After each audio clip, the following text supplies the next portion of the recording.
하나님께서 예수 안에서 우리 가운데 행하신 일이 무엇인지 아주 분명하게 말씀하시는 부분입니다. 특별히 예증을 들어서 말씀하시는 거예요. 법에 대한 이야기, 법을 통해서 또 법이 적용되고 되어지는 그런 예증을 통해서 예수께서 우리에게 행하신 것이 무엇인가, 지금 은혜로 우리 가운데 역사되어지는 것이 무엇인가, 무엇이 우리를 자유케 했는가, 무엇이 이제는 우리로 하여금 하나님 앞에 살아가게 하는가, 이것을 그대로 이야기합니다. 특별히 그 예증의 말씀이 남편이 죽으면 아내가 자유롭게 된다라고 하는 그런 이야기입니다. 남편이 죽으면 아내는 자유롭다. 자유롭게 된다는 것은 아무래도 좋다는 이야기가 아닙니다. 이렇게 살아도 좋고 저렇게도 살아도 좋다는 의미가 아니라, 남편이 죽었으므로 남편에 대해 자유롭다라고 하는 것은 더 이상 남편에 대한 의무에 얽매일 필요가 없다라는 거예요. 그러니까 남편의 우리 가운데 지워주는 그 어떤 얽매임에도 우리가 책임질 필요가 없다라고 하는 것은요, 남편이 죽었기 때문입니다. 그러니까 새로운 삶, 새로운 선택, 새로운 기회가 열려졌으니 새로운 것으로 우리가 추구할 수 있는 삶이 되었다, 자유롭게 되었다, 더 이상 얽매일 필요가 없고 책임질 이유가 없다라고 말씀하고 있습니다. 그런데 이 오늘 말씀을 이해할 때 중요한 부분이 있어요. 여기서 죽음에 대한 이야기를 하는데 두 부류의 죽음에 대한 이야기가 나옵니다. 특별히 남편이 죽었다라고 하는 이 이야기를 하시는 것이고, 또 부인이 죽었다라고 하는 이 두 부분의 이해가 필요해요. 남편이 죽은 거예요. 그리고 부인이 또 죽은 것입니다. 남편이 죽었다, 부인이 죽었다라고 하는 것, 이것을 반드시 이해해야 되는데요. 이 남편이 죽고 그동안 성도로 얘기하자면 성도를 얽어맸던, 성도와 연합되어 있던 그 어떤 존재가 죽어버렸다는 거예요. 그러니까 우리에게 있어서 우리 육체는 끊임없이 죄 가운데 사로잡혀 있고 죄와 연합된 상태이므로, 그 연합이 그 남편과 아내, 이 부부에 대한 이야기를 해주고 있는 것 아니겠습니까? 그래서 이 육체와 죄가 연합되어 있다. 그래서 육체는 끊임없이 죄가 요구하는 것, 제가 구분해서 말씀드릴게요. 죄라는 존재가 있고요. 그 죄라는 존재가 끊임없이 생각으로, 느낌으로 우리 가운데 죄의 유혹을 보내는 거예요. 그래서 거짓말해. 거짓말해서 이 상황들 한번 모면해봐. 그렇죠? 끊임없이 변명 늘어놓고 한번 너 자신을 한번 숨겨봐. 계속 부추깁니다. 그럼 이것을 내 입 밖으로 거짓말을 내는 순간, 이것은 죄가 시키는 것을 순종했으므로 이것이 죄들이 되는 거예요. 죄의 모양으로 나타났다, 죄들, 이렇게 표현을 합니다. 신학적으로는요. 그래서 죄라는 존재가 있고요. 그 존재가 끊임없이 생각으로 우리 가운데 부추기는 거예요. 죄지요, 죄지요. 그럼 그 죄를 졌어요. 거짓말을 했거나 음란한 생각을 품었거나 원망했거나 불평했고 분노를 품었습니다. 그러면 어떻게 해요? 그걸 표출했어요. 그럼 이게 죄들로 나타나는 거예요. 그래서요, 그 우리를 얽어매고 있던 죄는 죽었다라고 했을 때 이것이 남편이 죽은 거예요. 왜? 우리 육체와 연합되어 있는 죄가 죽은 것이기 때문에. 근데 이 육체는요, 길어야 90, 100, 그렇죠? 그러면 이제 죽어버렸어요. 죽어버렸다는 것은 여전히 죄가 우리 가운데 살아서 역사하는가 아니라는 거예요. 그 죄는 이미 예수 그리스도 십자가로 이미 도말하셨어요. 마귀를 죽이셨어요. 이따가 말씀으로 확인해 볼 거예요. 죄는 죽었지만 몸이 여전히 죄에 연합해서 죄가 끌고 가는 대로 갈던 그 삶이 여전히 습관으로 남아있는 거예요. 그래서 몸은요, 그 죄가 부추기는 대로 여전히 반응할 수 있는 죄의 가능성을 지니고 있는 거예요. 그러니까 부부로 얘기하자면 남편이 굉장히 괴팍해요. 남편이 폭력도 써요. 남편이 여러 가지 위협을 하면서 너 이거 안 하면 뭐 이렇게 될 거야 라고 막 해요.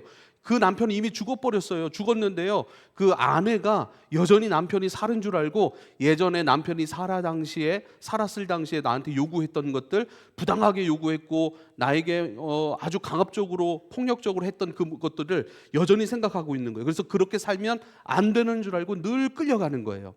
그렇죠? 그래서 남편이 죽었다라고 하는 것은요, 죄에 뭔가 연합하여서 끊임없이 죄로 끌고 갔던 그 주체적인 존재는 이미 죽어버렸다. 이미 예수 그리스도께서 이미 끝내버리셨다라고 하는 것을 우리가 이해해야 됩니다. 두 번째, 죽었다라고 하는 것은 부인이 죽은 거예요. 부인. 바로 우리의 죄에 순종하고자 하는 그 몸이 죽었다라고 얘기를 하는 거예요. 근데 몸은 여전히 살았잖아요. 이상한 거 아니에요? 이미 몸은 죽어버린 거예요. 그래서 지금 예를 들면 우리가 충전하는 건전지 말고 새로 그냥 껴서 쓰는 건전지 있잖아요. 이 건전지는 영원한 건전지가 아니에요. 이 건전지에 남아있는 에너지가 있고요. 이 에너지를 다 쓰면 건전지는 끝나버리는 거예요. 그렇죠? 몸은 이미 죽음에 확정이 됐고 이미 죽은 상태예요. 그래서 어떻게 해요? 지금은 이 언젠간 죽었지만 이 죽은 몸에 여전히 에너지가 나타나 있으므로 그 에너지로 지금 우리가 살아가는 거예요. 예를 들면 우리가 화원에 가면 예쁘게 꽃다발을 삽니다. 그 꽃다발은 뭐죠? 뿌리가 이미 잘려 나갔어요. 이미 뽑힌 거예요. 그렇죠? 그러면 그 꽃다발을 사서는 우리를 어떻게 하죠? 이렇게 화병에 담아서 꽂아 놓습니다. 그런데 그 화병에 꽂아 놓은 그 꽃다발이 영원히 갑니까? 영원히 안 가죠. 오래 가야 열흘이고 오래 가야 뭐 한 2주 정도 가는 거 아니겠습니까? 그렇죠. 2주 되면 이미 끝나. 왜요? 생명의 공급 속에서 끊겨 나갔기 때문에 더 이상 생명의 공급이 이루어지지 않기 때문에 그 잎사귀와 꽃잎, 꽃 열매 가운데 남아있는 그 에너지로 살아가는 거예요. 저렇게 화분 같은 경우에는 끊임없이 뿌리가 있어서 생명을 흡수하잖아요. 그런데요, 그 꽃다발 같은 경우에는 잘려 나갔기 때문에 생명의 공급이 더 이상 이루어지지 않고 또 화병에 꽂아 놓더라도 한계가 있는 거예요. 빨아들일 수 있는 생명이 남아 있고 에너지가 남아 있을 때만 그런 것이지 전부 다 그 생명력이 점점 죽어가니까요. 그래서 죽어가는 몸.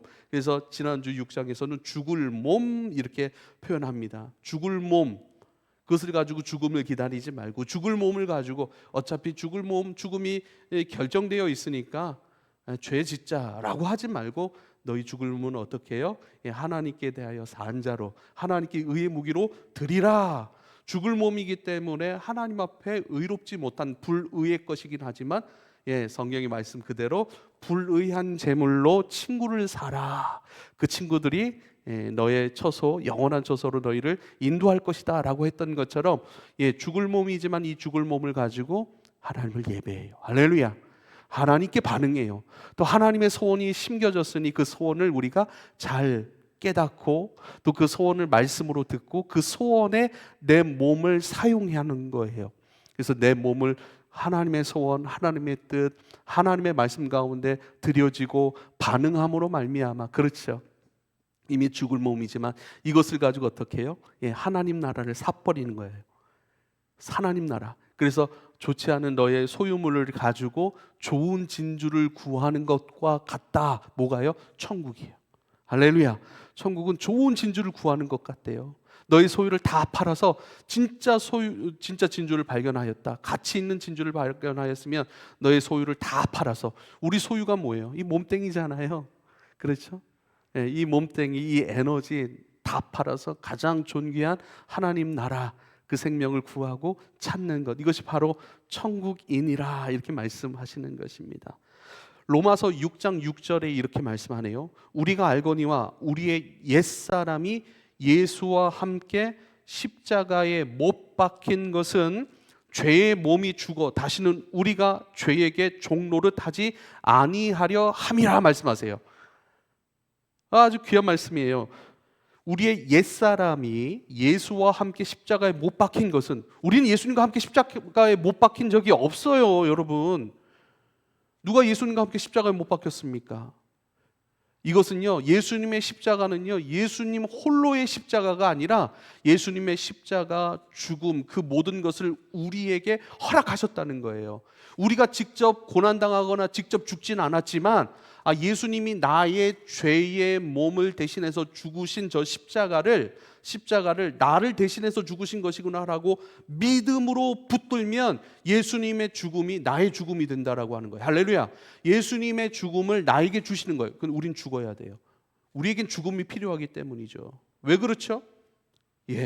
우리가 죄에게 더 이상 종노릇하지 않게 하기 위해 죄의 몸이 죽어야 돼요. 우리에겐 죽음이 필요하다라는 거예요. 근데 우리는 실제로 죽은 적이 없어요. 예수님 대신 죽어주셨어요. 이걸 믿으면 예수님의 죽음이 나의 죽음이 되는 거예요. 마치 예수님의 죽음 안으로 내가 들어가 버리는 거예요. 그래서 예수님의 죽음을 나의 죽음으로 여기면 이 죽을 몸, 죄에 대하여 죽은 것이다. 여러분, 죄라는 존재가 우리를 끊임없이 자기의 원하는 죄의 소원들을 우리에게를 붙이잖아요. 부추기잖아요. 더 이상 부추길 죄의 존재가 없어지는 거예요. 이게 아내의 죽음이에요. 부인의 죽음이에요. 이것이 우리의 몸의 죽음이에요. 두 가지 몸, 그래서 두 가지의 죽음, 남편의 죽음, 아내의 죽음, 이걸 설명해 드리는 거예요.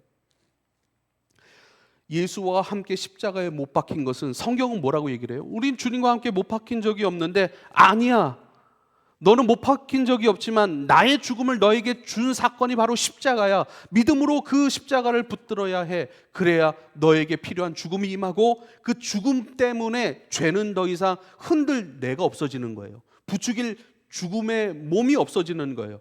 더 이상 죄가 우리를 요구하지 못하는 거예요. 할렐루야. 한번 생각해 보세요. 죄가 여전히 우리에게 뭔가를 요구한다. 거짓말해야 된다. 근데 그 죄에 반응할 우리의 정욕이 없어졌다면, 정욕, 속이고 빼앗고 인정받고자 하고 자기중심적으로 살고자 하는 그 마음이 없어지잖아요. 그러면 죄는 없는 거예요. 죄는 기회가 되지 않는 거예요. 그래서 우리에게 죽음이 필요한 거예요. 그래서 성경은 네가 죽지 않았더라도 믿음으로 나의 십자가 죽음을 붙든다면, 믿음으로 내 십자가 죽음 안으로 들어온다면 내 죽음이 너의 죽음이 될 것이야. 그래서 성경은 그렇게 말씀하는 거예요. 예수와 함께 십자가에 못 박힌 너라고 얘기를 하는 거예요. 할렐루야. 이미 죽어버린 너라고 얘기를 하는 거예요. 죄가 같이 하자, 죄가 끊임없이 나의 소원을 이 세상에 풀어놓자, 사람들에게 상처 주자 하는 것들, 예수님의 생명의 사역들, 이것이 아니라 죽음의 사역 가운데 반응해버리자, 끊임없이 우리를 부추기는, 부추김 당하는 내가 없어지는 것, 그게 뭐죠? 자기 부인이라고 하는 거예요. 누구든지 나를 따라오려거든 자기를 부인하고 자기를 십자가를 지고, 죄에 반응할 수 있는 자기는 죽어버렸다라고 인정하고, 죽은 나를 인정하고 그 십자가를 들쳐매고 가는 거예요. 내 죽음 시체 들쳐매고 가는 거예요. 그런 나는 없다라고 선언하는 것이죠. 그래서요, 죄의 몸이 죽어 다시는 우리가 죄에게 종노릇하지 아니하려 함이니, 그래요. 죄의 몸이 죽어 더 이상 죄의 종노릇하지 아니하는 것, 이것이 뭐예요? 아내가 죽어버린 거예요. 우리의 육적 자아가 죽어버리는 거예요. 우리를 부추기는 마귀도 죽었고, 마귀도 정복당했고, 그렇죠? 그것에 부추기는 죄의 존재인 나도 죽어버린 거예요. 그래서 두 가지 죽음을 이해하셔야 됩니다. 로마서 6장 11절 또 선언하세요. 이와 같이 너희도 너희 자신을 죄에 대하여 죽은 자요 그리스도 예수 안에서 하나님께 대하여는 살아있는 자로 여길지어다. 이게 무슨 얘기예요? 이와 같이 너희도 너희 자신을 죄에 대하여는 죽은 자요. 야, 진짜 죽었으니까 죽은 자로 여기며 살아가. 지금 이렇게 살아있는데요? 여전히 죄 때문에 고민하는 나인데요? 그러니까 성도는 쉽게 죄를 이기는 사람들이 아니라, 말 한마디 아무런 수고와 노력 없이, 기도 없이 쉽게 죄의 유혹에 예수님이 다 처리하셨으니까 거기에 반응하지 않는 사람들이 성도가 아니야. 그럼 믿음이란 건 필요 없는 거예요. 그러면 예배하고 주님께 붙잡히기를 원하고 나의 모든 것들이 주님 앞에 항복되어지고 주님 더 사랑하려고 하고 더 엎드리고 더 하나님을 하나님으로 인정하고 나의 연약한 나를 인정하여 주님 더 안으로 들어가고자 하는 영적인 수고들은 필요 없는 거예요. 그 모든 영적인 수고들, 하나님을 하나님을 인정하고 죄된 나를 인정하고 그 속에서 하나님의 도움을 의지하고 하나님의 이끄심 가운데 순종하려고 하고 배우려고 하고 함께 가려고 하는 사람들 가운데 참여하려고 하고 긍정적인 영향력을 주려고 하는 모든 것들, 이런 모든 몸부림들, 이것이 하나의 한 하모니를 이루어서 하나님 나라를 이루어가는 거예요. 그래서 하나님 뭐라고 말씀하세요? 모든 것이 합력하여 선을 이루느니라. 조금 모자란 것도 있고 잘난 것도 있고 부족한 것도 있고 승리할 만한 것도 있고, 그렇죠? 여전히 죄의 유혹도 있고, 그러나 그 죄의 유혹 속에서 여러분 기도해 보십시오. 하나님의 인도하심을 구해 보십시오. 그 기도는 간절한 기도가 되는 거예요. 하나님 앞에 내가 간절함으로 엎드리는 것, 이 경험은 우리가 하나님을 따라가는데 너무나도 소중한 거예요. 쉽게 이겨버리고 쉽게 소유해버리는 것은, 사실 나의 스토리가 담기지 않는 것은 사실 내 것으로 누리기가 어려운 거예요. 그 모든 과정이 여전히 있죠. 그래서 여기라는 거예요. 그런 모든 과정 가운데 믿음이 떨어질 만도 하고, 너 스스로 죄책감 때문에 실망스럽기도 하고, 여러 가지 두려움도 느끼지 않니? 그래서 여기라고 말씀하시는, 그런 우리의 숙명적인 몸으로 살아가는 이 땅에서의 하나님 나라, 그 모든 연약한 것까지 주님 다 아시기 때문에 내가 이루었어, 흔들리지 마, 여겨, 그렇게 여기고 살아. 우린 죽은 적이 없는데 죽은 자로 여기며 살래요. 또 뭘 여기래요? 그리스도 예수 안에서 하나님께 대하여 살아있는 자로 여길지니라, 이러는 거예요.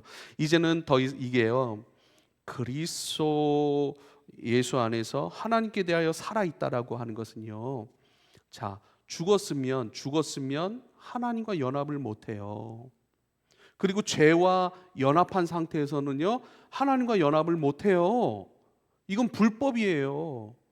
근데요, 죄가 죽은 이후로는 남편으로부터 이제 자유로워졌기 때문에 새로운 남자 재혼을 해도 된다라고 얘기를 하는 거예요.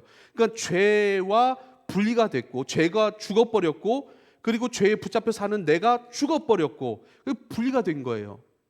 네? 분리가 됐으니 이제는 하나님과 연합할 수 있는 기회가 생긴 것이고, 하나님과 연합하여 살아갈 수 있는 은혜의 삶을 뭐라고 표현하냐면, 하나님께 대하여 살아있는 자로 여기는 것.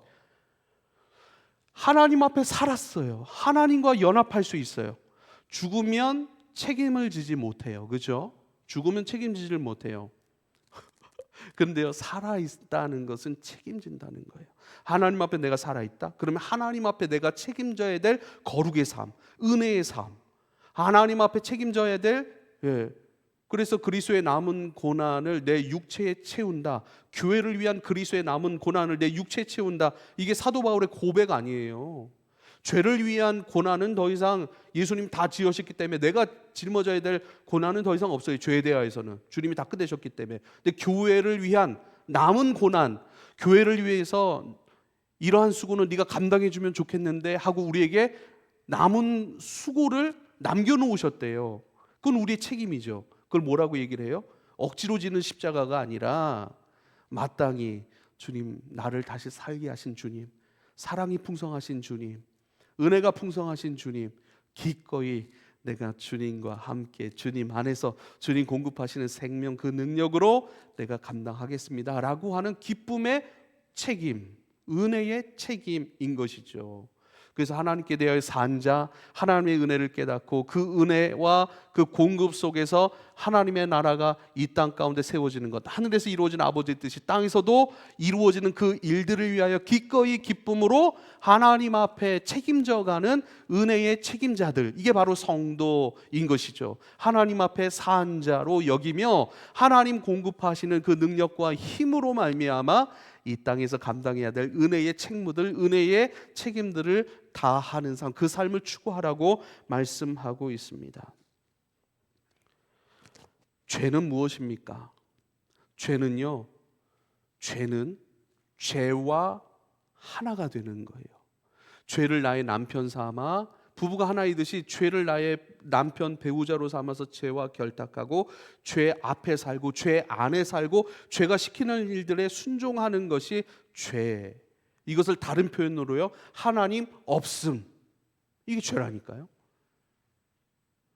그래서 이 6장 11절의 고백, 하나님께 대하여 살아있는 자, 이게 너무나도 중요한 표현이고 이건 너무나도 깊은 표현이에요. 하나님께 대하여 살아있는 자, 죄는 뭐라고요? 하나님 없음이라고요. 하나님 안 계시니까 하나님의 뜻도 몰라요. 하나님 안 계시니까 하나님이 주시는 공급, 생명의 공급도 받질 못해요. 하나님 없음이에요. 하나님과의 단절이에요.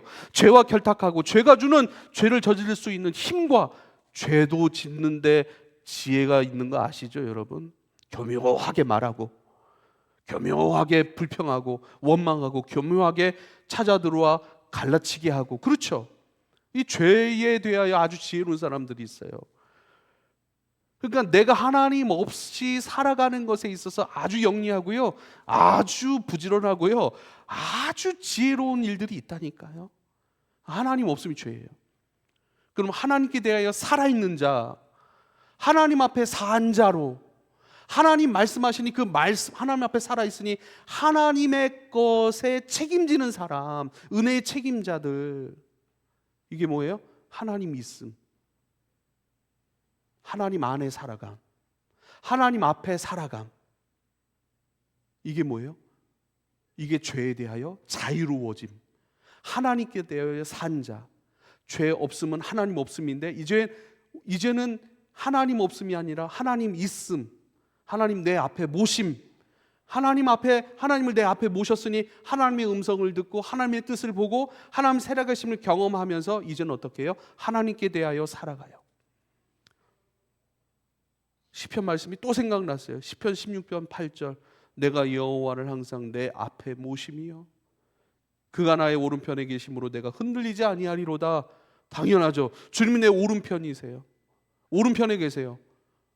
오른편에서 살아계시고 내 그 살아계신 하나님 내 오른편에 살아계셔서 늘 말씀하시는 거예요. 김 목사 기도해야지. 김 목사 멀리 떨어져 있는 부분이 있느냐? 가까이 와야지.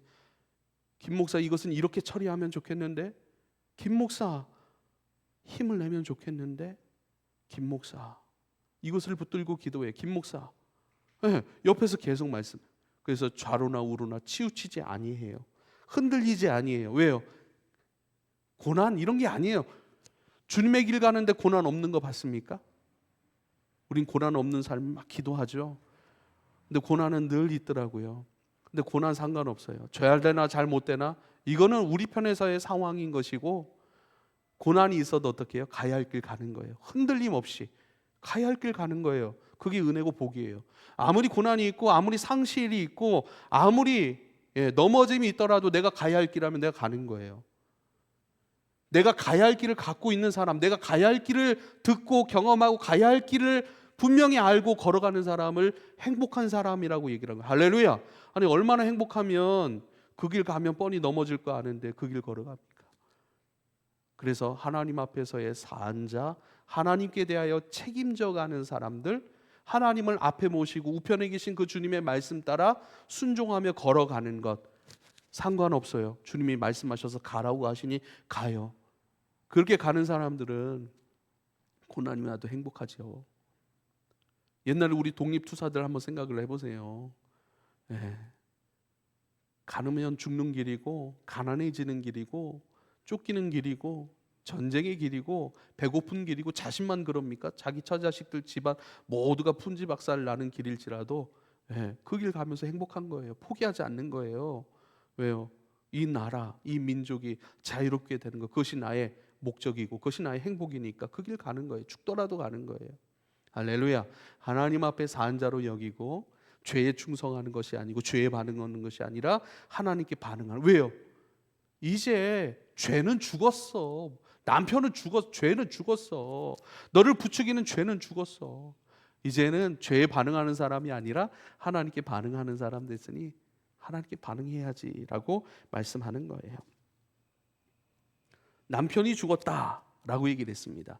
히브리서 2장입니다. 히브리서 2장 11절부터 16절, 거룩하게 하시는 이와 거룩하게 함을 입은 자들이, 거룩하게 하시는 이와 거룩함을 입은 자들이 다 한 근원에서 난지라. 그러므로 형제라 부르시기를 부끄러워하지 아니하시고 이르시되 내가 주의 이름을 내 형제들에게 선포하고 내가 주를 교회 중에서 찬송하리라 하셨으며 또 다시 내가 그를 의지하리라 하시고 또 다시 볼지어다 나와 및 하나님께서 내게 주신 자녀라 하셨으니 자녀들은 혈과 육에 속하였음에 그도 또한 같은 모양으로 혈과 육을 함께 지니심은 죽음을 통하여, 몸을 입어야 몸이 죽죠. 몸을 죽일 수 있죠. 그래서 혈과 육을 함께 지니심은 죽음을 통하여 죽음의 세력을 잡은 자 곧 마귀를 멸하시며. 자, 죽음의 세력을 붙잡고 있는 마귀를 멸하시기 위해서, 그 죽음의 세력은 몸으로부터의 죽음이에요. 몸의 죽음이에요. 그래서 실제로 몸으로 오셨어요. 그래서 마귀가 죽음의 권세로 몸을 입고 오신 예수 그리스도를 죽였죠. 그렇죠? 그런데 예수님은 죽으셨어요. 근데 그 죽으심은 마귀에게 실패당하셔서 죽으신 게 아니에요. 죽음의 세력 가운데 다시 부활하심으로 말미암아 죽음의 세력을 완전히 이기시기 위한, 마귀를 죽이시고 또 마귀와 연합된 우리도 죽이시기 위한, 우리를 위한 죽음이에요. 할렐루야. 그리고 다시 살아나셔서 죽음의 세력, 죽음의 세력의 왕초가 되는 마귀를 제압하고 마귀를 죽이시기 위한 죽음인 거예요. 할렐루야. 15절, 또 죽기를 무서워함으로 한평생에 매여 종로로 타는 모든 자를 놓아주려 하심이리. 마귀, 죽음의 권세자 된 마귀를 죽이고 그 죽음의 권세 가운데 묶여 얽매여 있던 우리를 놓아주기 위하셔서 이 땅에 몸을 입고 오셔서 죽으신 거예요. 16절, 이는 확실히 천사들을 붙들어 주려 하심이 아니요, 천사들 잘 되게 하려는 거 아니라는 거예요. 오직 아브라함의 자손을 붙들어 주려 하심이라. 아브라함 안에 있는, 그러니까 아브라함의 믿음 안에 있는, 아브라함과 같은 믿음의 방식으로 주님을 섬기고 주님 안에 살아가는 모든 자들 가운데 승리를 주시기 위하여 이 땅에 몸을 입고 오셨고, 죽음의 권세, 부활의 역사를 통해 죽음의 권세, 마귀로부터 이기셨다, 승리하셨다라고 말씀한 거예요. 마귀를 죽이셨대요. 마귀를 죽이셨대요. 이제는 마귀로부터 우리는 자유한 거예요. 마귀로부터 우리는 자유합니다. 마귀의 영향을요, 받지 않을 믿음이 우리 가운데 있길 바랍니다. 할렐루야. 일부러 마귀의 음성을 막 끌어들이는 사람들 있죠. 일부러 괜히 막 누가 막 말하는 것 같고, 그렇죠? 괜히 우리 은혜를 향하여서, 그러니까 창세기 3장에도 하나님께서 가인에게 말을 하잖아요. 너는 죄를 다스릴지니라 그래요. 너를 죄를 다스릴지니라, 죄가 문 앞에 있느니라. 네 마음 문 앞에 딱 대기하고 있다는 거예요. 그 틈을 노려서 언제든지 죄를 짓도록. 그래서 너는 선을 행함으로 마귀를 이기라고 말씀하십니다. 끊임없이 주님을 추구함으로 마귀의 유혹, 이미 죽은 자의 목소리를 더 이상 들었지 않는 것이죠. 그래서 주님은요, 늘 깨어 기도하라고 말씀합니다. 잠들지 말라고 얘기를 합니다. 마귀가 우는 사자와 같이 끊임없이 틈을 노리고 있다라고 말씀하고 있습니다. 깨어 기도하는 것이죠. 끊임없이 주님을 감각하며 살아가려고 하는 것들, 그 은혜의 순종이 저와 여러분 가운데 있기를 축복합니다. 그래서 그 말씀 안에서 이 말씀들을 읽어가는 것이죠. 1절입니다. 형제들아, 내가 법 아는 자들에게 말하노니 너희는 그 법이 사람이 살 동안만 그를 주관하는 줄 알지 못하느냐라고 얘기를 해요. 그 법이 사람이 살 동안만 주관하는 줄. 그 사람이 죽으면 무슨 죄를 더 언도할 수 있고 그 죄에 대한 책임, 사형 선고를 어떻게 받을 수 있습니까? 그 사람은 이미 죽어버렸는데 죄를 물을 자도 피의 사실 공소권 없음으로 검찰도 다 끝내버리잖아요. 죽었기 때문에 그 죄를 물을 사람이 없기 때문에 그렇습니다. 그래서 너희는 그 법이 사람이 살 동안만 그를 주관하는 줄 알지 못하느냐. 그러면서 그 예증을 들죠.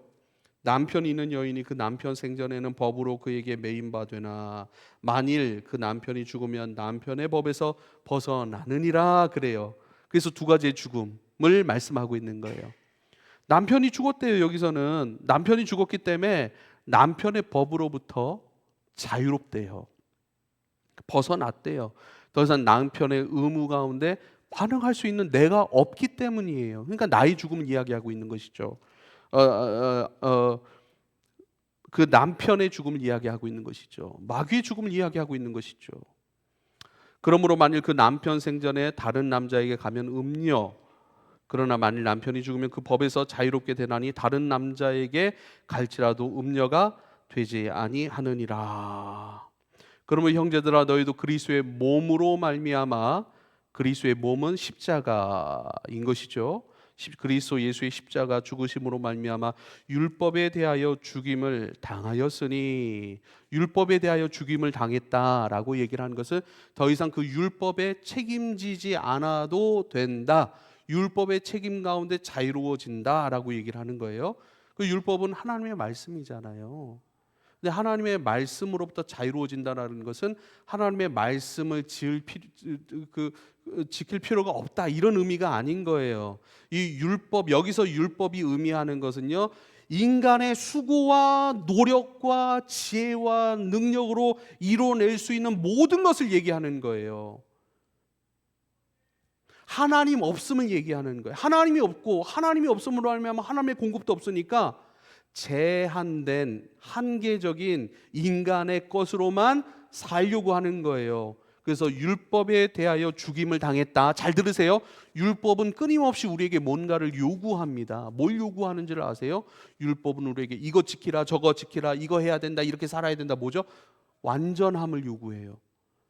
의로움을 요구해요. 근데 우리 스스로 하나님의 은혜의 공급 없이 우리 스스로 의로워질 수 있는가? 우리 스스로 죄 안 짓고 늘 사랑하며 살아갈 수 있는가?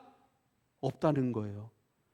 그 능력이 우리 가운데 없기 때문에 늘 율법의 요구 가운데 우린 지킬 수 없으므로 뭐죠? 죄책감.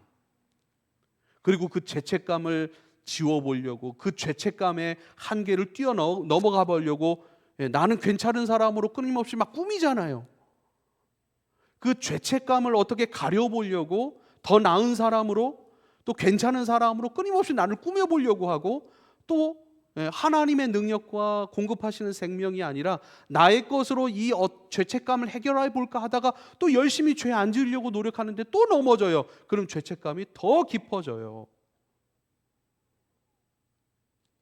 끊임없이 죄의 율법에 흔들리는 것이죠. 그래서요, 율법에 대해 죽음을 당했다.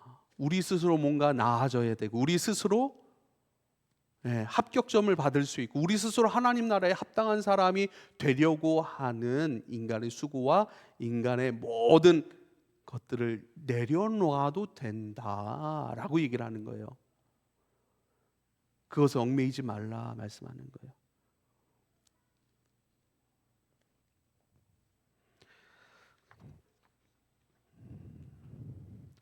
그럼 보십시오.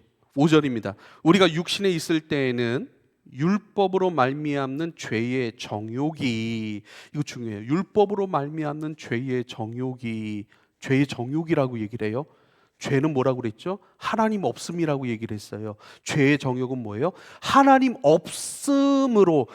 없음에도 불구하고 완전히 살아보려고 하는 에너지, 성향, 그것을 율법으로 말미암는 죄의 정욕이라고 할 수 있겠어요. 그러니까 율법이 자꾸 여러 가지 의미인데, 하나님의 말씀을 우리가 어떻게 지키는가, 예를 들면 우리가 일부러 내 능력과 힘으로 지키려는 것이 아니에요. 못 지켜요. 그래서 어떻게 해요? 그래서 안 지키는 게 아니에요. 그렇다고 하나님께 대하여 난 살아 있습니다. 그게 뭐라고요? 하나님이 내 앞에 있음, 하나님 내 우편에서 말씀하심, 끊임없이 하나님께서 하나님의 소원을 내 안에 두심, 기쁨으로 그것을 의지하고 감사하고 그것을 붙들게 하시는 성령, 우리를 이끌어 가신 거룩한 성령, 그분을 사랑하고 그분과 연합하고 그분에 이끌려 살아가는 그 삶으로만 가능한 것이 하나님의 말씀에 순종하고 합당함으로 이루어가는 열매된 삶인 것을 믿으실 수 있길 바랍니다. 할렐루야. 근원적인 것들이에요. 하나님 없음이 아니라 하나님 있음, 하나님 계심으로 하나님이 공급하심, 하나님 늘 채우시는 은혜로 말미암아 내가 걸어갑니다. 그래서 이런 것들 우리가 찬양 많이 해요. 주님 말씀하시면 내가 나아가리다, 주님 뜻이 아니면 내가 멈춰서, 이게 뭐죠? 늘 주님 공급하시는 것들로 내가 살아가고, 말씀하시는 것들로 살아가고, 그렇죠? 멈추라고 말씀하시면 내가 멈추겠습니다. 왜요? 생명의 근원, 나를 움직여 가시는 생명의 근원. 내 육체에도 내 생명이 있어요. 우리 부모님으로부터, 우리 조상들로부터 받은 육체의 DNA가 있잖아요. 그게 생명이잖아요. 근데 영에도 생명이 있어요. 육체에도 김대열의 생명이 있기 때문에 김대열이 표현되잖아요.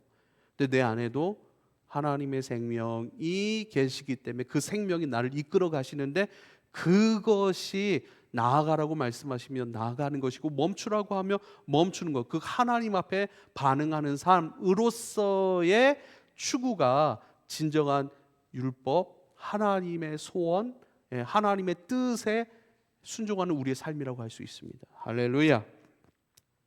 율법으로 말미암는 죄의 정욕, 율법의 요구, 이렇게 해야 돼, 저렇게 해야 돼, 하나님 없이도 그것을 하려고 하는, 하나님 없이 내가 이루려고 하는 것이 바로 율법으로 말미암은 죄의 정욕이라고 얘기를 합니다. 이것이 우리 중에 역사에서 우리로 사망을 위하여 열매를 맺게 끊임없이 역사하더니 하였더니, 그래요, 이제는, 이렇게 말해요. 6절에 이제는, 우리를 막 끊임없이 연합했던 죄와 또 우리를 부추겼던 그 모든 것으로 말미암아 어떻게 해요? 벗어났다. 우리가 얽매였던 것에 대하여 죽었으므로 율법에서 벗어났다. 이러므로 우리가 영의 새로운 것으로 섬길 것이요 율법의 조문으로 묵은 것으로 아니할지니라. 영의 새로운 것으로 섬기리라, 이렇게 말씀하는 거예요. 영의 새로운 것, 더 이상 육이 부추기는 것이 아니라, 육이 조바심 내며 하려고 하는 것이 아니라, 영은 뭐죠? 그리스도의 생명이에요. 그리스도의 생명이 내 안으로, 이제는 전의 남편과 분리됐으므로, 그렇죠? 이제는 새로운 남편을 만날 수 있는 기회가 생겼어요. 그게 뭐예요? 하나님 앞에 산자로 여기는 것. 내가 또 주님 앞에 순종한 것이 아니라 하나님이 당신 안으로 나를 품으셨어요. 당신 생명 안으로 나를 품어 당신의 생명이 나의 생명 되도록 하셨어요. 그래서 하나님과 연합되어 있으므로 어떻게 해요?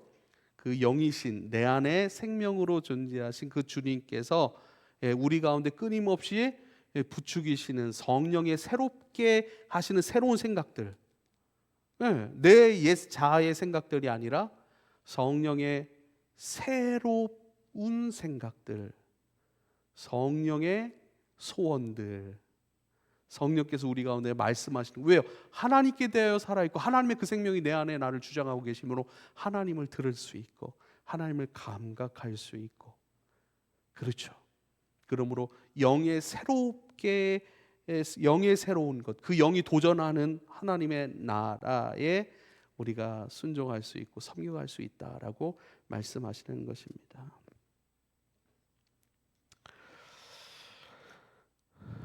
주일날 우리 기쁨 목장 교제하면서 그런 얘기를 했습니다. 우리는 보통 세 가지 언어를 쓰거든요. 이해의 언어를 사용합니다. 또 의지의 언어를 사용하고요. 그다음에 느낌 언어를 사용합니다. 우리 기쁨 목장 리더가 되는 은호는 이해의 언어를 자주 써요. 이해의 언어를 자주 쓰니까 좀 말이 길어져요. 그래서 이제 그런 거에 좀 얘기를 했는데, 이해하려고 하지 말고, 은호야, 이해한 것을 말하려고 하지 말고 네가 느낀 것을 한번 얘기해봐. 그 이해의 언어는 무엇인가? 나는 이것을 이렇게 알았습니다. 이것을 깨달았습니다. 예수님에 대해서 그런 분이고 이런 분이십니다. 예수님의 은혜가 나한테 이렇게 이렇게 작용이 되고 이렇게 되는 거고 우리가 이렇게 순종하는 것이죠 하고 이해하는 이해의 언어예요. 두 번째는 의지의 언어입니다. 내가 기도할 거예요. 내가 예수 잘 믿을 거예요. 내가 다 순종할 거예요 라고 하는 것. 이게 의지의 언어예요. 어려운 건 아니잖아요. 그 다음에 느낌의 언어는 뭐냐면요, 느낌의 언어는 내가 느끼는 거예요. 두렵냐? 라고 물어보시면, 주여, 주님이 나를 붙드시니 내가 평안합니다. 두렵냐? 내가 주님을 의지하지 않고 다른 것을 의지하였습니다. 그러나 내 안전이 주님이시고 주님이 나를 붙들고 계시니 내 마음이 평안합니다. 느끼는 거예요. 내 마음이 따뜻해졌습니다. 내 안에 뭔가 뜨거운 것들이 올라옵니다. 내 마음이 주님을 많이 기뻐합니다. 감사합니다. 기분이 참 좋습니다. 이 느낌의 언어는요, 누림 안에서의 언어예요. 진짜 만나고 있고 감각하고 있고 내가 믿고 바라보는 그 주님 안으로 내가 들어가고 그 주님을 느껴보는 거예요. 늘 우리 말씀을 많이 듣습니다. 예, 들은 말씀을 이해하려고 해요. 그래서 막 적으려고도 해요. 예, 잘 적으셨어요.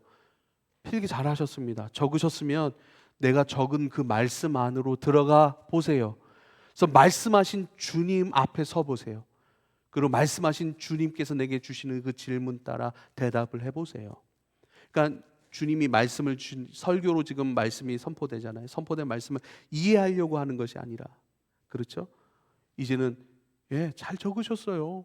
하나님 이렇게 역사하시는 분이십니다. 그러면 그 역사하시는 주님 안으로 믿음으로 들어가는 거예요. 그리고 그 주님을 만나보는 거예요. 감각해 보는 거예요. 주님 살아계시니까요. 지금 내 우편에 계시니까요. 나와 동행하시는 분이시니까요.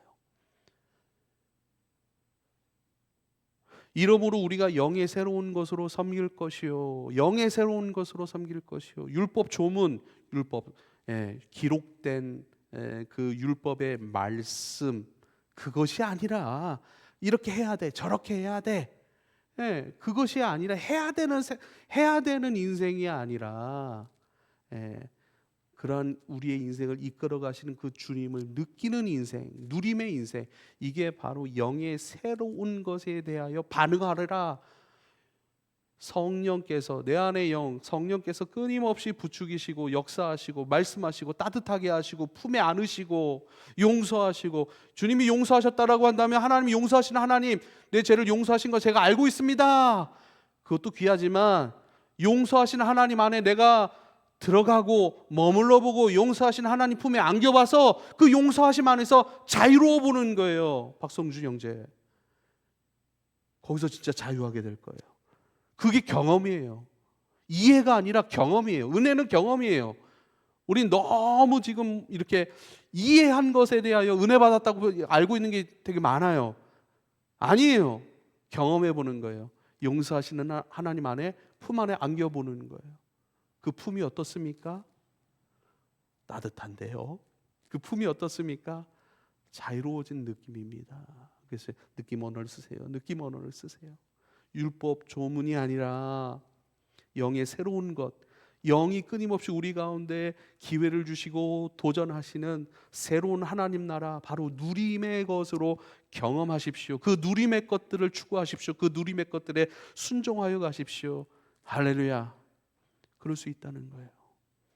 누림으로 나아가라는 거예요.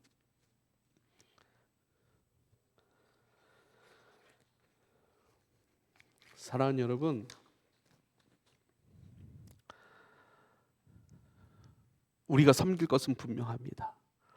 더 이상 종으로서 섬기는 게 아니에요. 주님의 모든 것을 섬기되 누립으로서 섬기니, 이게 자녀예요. 그 생명이 같으면 자녀고, 그렇잖아요. 생명이 같으면 자녀 아니겠습니까?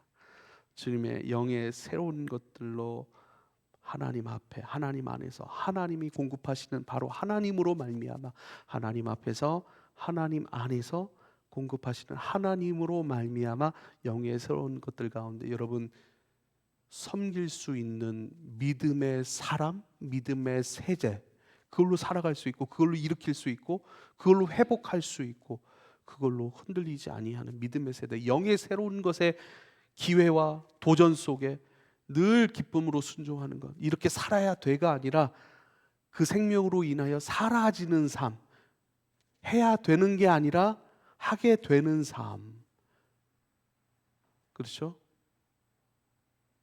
그런 은혜가 우리 한 주 동안 실험으로, 연습으로, 경건의 연습, 믿음의 실험들로 잘 순종해 갈 수 있기를, 나도 일으키고 다른 이들도 일으키고 순종할 수 있게 하는 은혜가 저와 여러분 가운데 있기를, 바로 주님과의 새로운, 주님과 이제 연합했으니까 오늘도 결혼식 광고를 2가정이나 소개를 했는데, 바로 주님과의 신혼관계, 주님의 것을 경험할 수 있는 그런 은혜가 저와 여러분 가운데 있기를 축복합니다. 기도하겠습니다.